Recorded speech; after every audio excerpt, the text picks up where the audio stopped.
혹시 특별한 일이 없는데도 끊임없이 떠오르는 부정적인 생각 때문에 힘들었던 적 있으신가요?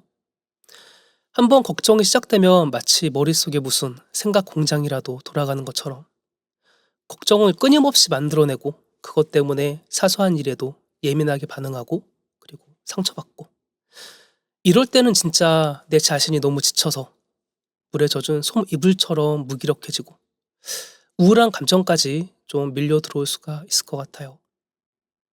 근데 혹시 아셨나요? 이런 부정적인 생각이 떠오를 때 그런 생각을 하지 않으려는 노력 자체가 오히려 상황을 더 악화시킨다는 걸요. 오늘 영상을 끝까지 보시면은 생각하지 않으려고 노력할 때 왜 오히려 더 힘들어지는지와 끊임없이 떠오르는 걱정을 완화시키고 이를 더 부드럽게 다룰 수 있는 방법에 대해서 알아가실 수 있으실 겁니다.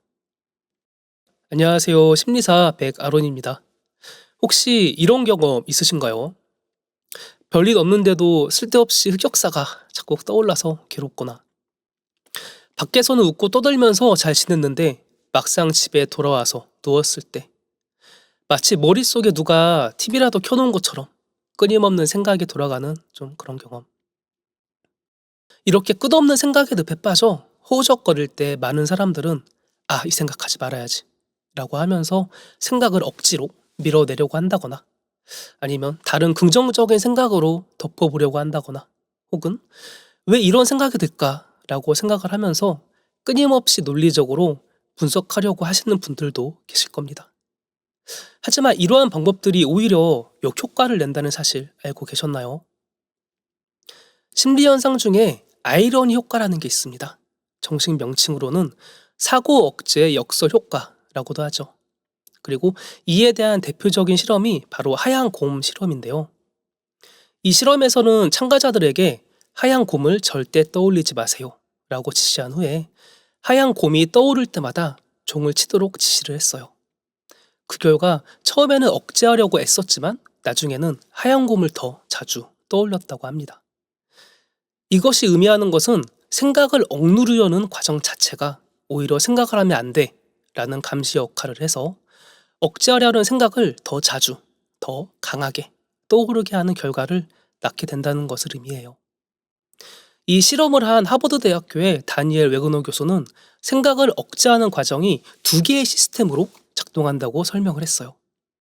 하나는 의식적인 과정으로 다른 생각을 하려고 노력하는 것이고 또 다른 하나는 자동적인 과정으로 떠오르는 금지된 생각을 몰래 감시하는 것이었죠.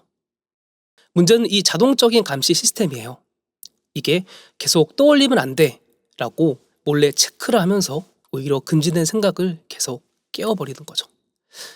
예를 들어 우리가 이상한 생각 그만하고 잠 자야 해 라고 생각을 하면 할수록 말똥말똥 깨어있게 되고 어떤 이별 후에 그 사람을 잊어버릴 거야 지워야 해 라고 생각하면 할수록 오히려 더 그 사람이 그리워지는 것처럼요. 그렇다면 이런 아이러니 효과에 빠지지 않고 끊임없이 떠오르는 걱정과 부정적인 생각을 어떻게 하면 좀 부드럽게 다룰 수가 있을까요? 지금부터 하나씩 알려드리겠습니다. 첫째는 정말 당연한 것이면서도 제일 중요한 건데요. 내가 부정적인 생각이 끊임없이 떠오른다 라는 것을 스스로 인지를 하는 거예요. 일단 자신이 어떤 상태인지를 알아야 무엇을 시작해 볼 수 있습니다. 이것을 인지하지 못하면 생각으로 인해 남겨진 우울감 같은 감정에만 끌려다니면서 어떠한 시도도 못할 수도 있기 때문이죠.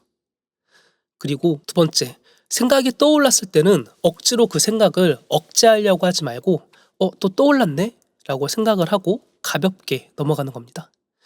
예를 들어 내 인생 망했어 이런 생각이 지속적으로 계속 든다면은 내 인생 망했다 라는 생각이 들었구나 이렇게 생각과 나를 분리해서 바라보는 거예요. 생각은 그저 생각일 뿐 나 자체를 의미하지 않습니다. 그리고 세 번째, 주의를 자연스럽게 다른 곳으로 돌리는 거예요. 생각을 억제하지 않고 가볍게 넘어갔으면 살짝 주의를 다른 곳으로 옮겨보세요. 주변이나 아니면 나에 대한 그런 다른 감각에 집중을 해보는 겁니다. 해보기 쉬운 것 중 하나가 숨을 쉬는 감각에 집중을 해보는 건데요. 숨을 깊게 들이쉬고 깊게 내쉬면서, 그리고 숨을 내쉴 때마다 숫자를 세는 거예요. 숫자를 숨을 내쉴 때마다 1, 2, 3, 4, 1에서부터 4까지 세고 다시 처음으로 돌아가 1에서부터 4까지 세는 것을 숨을 내쉴 때마다 반복을 하는 겁니다. 예를 들어서 하나, 둘, 셋, 이런 식으로 숨을 내쉴 때마다 숫자를 세서 4까지 센 다음에 다시 1로 돌아가서 또 4까지 세고, 이걸 반복을 하는 거예요.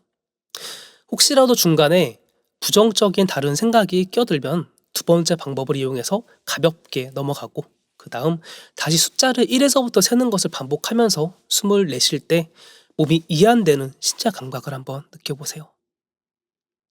네 번째, 혹시 이런 말 들어보셨나요? 우리가 걱정하는 96%는 현실에서 절대 일어나지 않거나 이미 일어난 일이거나 사소한 일이다. 그래서 우리가 정말 걱정할 일은 나머지 4%이다. 이 통계는 심리학자 젤렌스키의 느리게 사는 즐거움이란 책에서 소개가 되었는데요. 그렇습니다. 우리가 걱정할 일은 4%밖에 되지 않아요. 그러면 왜 우리는 이렇게 걱정이 많을까요? 바로 그거는 통제할 수 없는 것들을 통제하려고 하기 때문이죠. 통제할 수 없는 것들은 과감하게 내려놓는 게 필요합니다. 예를 들어서 완벽주의 같은 것들이죠. 그리고 다섯 번째, 힘든 일이 자꾸만 떠오를 때 누구나 다 그럴 때가 있어, 괜찮아 와 같이 말을 하면서 스스로를 다독여주는 거예요. 많은 연구에 따르면 자기 자신한테 따뜻하고 친절한 태도는 생각에 휘둘리는 것을 막는데 큰 도움이 된다고 합니다. 그래서 나는 실패했어 라는 것보다는 그래도 나는 지금 최선을 다하고 있어 라고 바꿔보면 떠오르는 생각을 그냥 있다가 사라지는 그런 것들로 대할 수 있으실 겁니다. 생각이 떠오르는 것 자체는 엄청 자연스러운 현상이라고 생각을 해요. 그리고 살다 보면은 실수를 하거나, 그리고 힘들고 어려운 상황에 빠지는 것들도 있을 수 있죠. 그러니 자기 자신을 너무 몰아세우지 말고 조금은 너그럽게 바라봐 주세요. 지금 이 순간을 견디고 있는 나 자신도 충분히 대단하니까요. 오늘은 생각을 억제하는 것이 왜 더 악영향을 주는지와 끊임없이 떠오르는 걱정을 완화하는 법, 그리고 이것을 다루는 법에 대해서 알아봤습니다. 오늘 영상은 여기서 마치고요. 다음 영상에서 또 찾아뵙도록 하겠습니다. 이번 영상이 도움이 되셨다면 구독과 좋아요도 같이 함께 부탁드립니다. 그럼 감사합니다.